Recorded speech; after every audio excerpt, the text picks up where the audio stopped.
9.5 ঘন্টারও বেশি সময় পেরিয়ে গিয়েছে, টানা কাজ করে চলেছে একেবারে বিপর্যয় মোকাবিলা দল থেকে শুরু করে এনডিআরএফ, দমকল, সেনা, পুলিশ, কেএমসি সমন্বয় রেখে কাজ করে চলেছেন।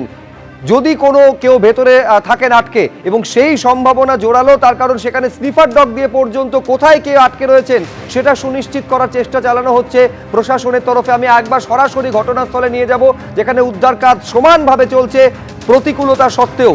কৃত্রিম আলো ব্যবহার করে উদ্ধার কাজ চলছে কিভাবে জানবো সরাসরি। সন্দীপ সরকার আমাদের প্রতিনিধি রয়েছেন, দেখাও সন্দীপ।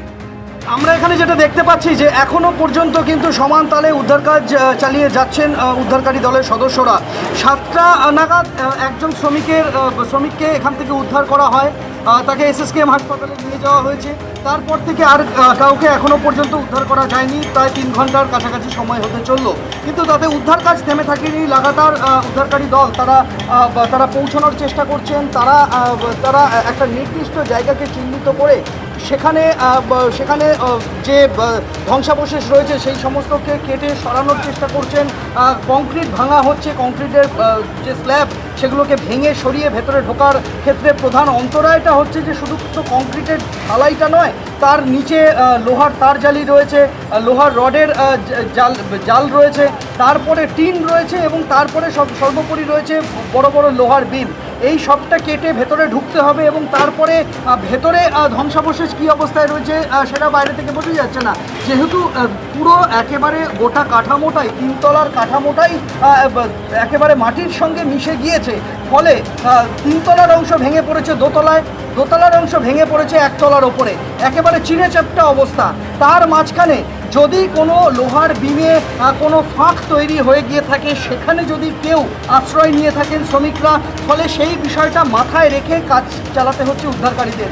এবং কাঠামোতে যদি একটু নড়াচড়া হয়, তাহলে যদি আবারও ধস নামে, তাহলে যতটুকু সম্ভাবনা ছিল সেই বেঁচে থাকার সেই শ্রমিকদের, সেটাও নিভে যেতে পারে।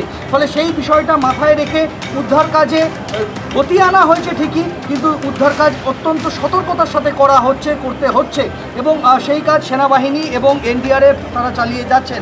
আমরা দেখতে পাচ্ছি যে সময় নিয়ে ধীরে ধীরে কেটে ভেতরে প্রবেশ করার চেষ্টা চলছে, এবং যে কারণে ক্রেন আনা সত্ত্বেও সেই ক্রেনগুলোকে ব্যবহার করা হচ্ছে মূলত যে কাঠামোটা বেঁকে চুড়ে পড়ে রয়েছে সেটাকে শুধু ধরে রাখার জন্য একেবারে, এবং কৃত্রিম আলো ব্যবহার করে সমান গতিতে সেই উদ্ধার কাজ কিন্তু সাবধানের সঙ্গে চালিয়ে যাচ্ছে উদ্ধারকারী দল। এই দুর্ঘটনা যখন ঘটে তার কয়েক ঘন্টার মধ্যে একেবারে ঘটনাস্থলে পৌঁছে যান মুখ্যমন্ত্রী শুভেন্দু অধিকারী। এই উদ্ধার কাজ কিভাবে হচ্ছে সরেজমিনে তিনি খতিয়ে দেখেন। প্রাথমিকভাবে আপনাদের যেটা আমাকে কেএমসি থেকে বলা হয়েছে, এটা বিল্ডিং প্ল্যান 17/1/2026-এ এই বিল্ডিং প্ল্যান অনুমোদন দেওয়া হয়েছে। 17/1/2026-এ ওনার অফ ল্যান্ড হচ্ছে এসএমপিএ, লিজি হচ্ছেন Shri Shambhunath Behera as partner of Behera brothers. Initially কেএমসির ইঞ্জিনিয়াররা আমাদের জানিয়েছেন যে ত্রুটিযুক্ত প্ল্যান, বাকিটা টেকনিক্যাল লোকেরা কাজ করছে, রাতে রিপোর্ট পেয়ে যাব। আমি অ্যাসেম্বলিতে জানাবো যে অ্যাকশন টেকেন কি করার আমরা উদ্যোগ নিচ্ছি। ইনিশিয়ালি আমাকে যেটা বলা হয়েছে যে এই প্ল্যানে ত্রুটি আছে।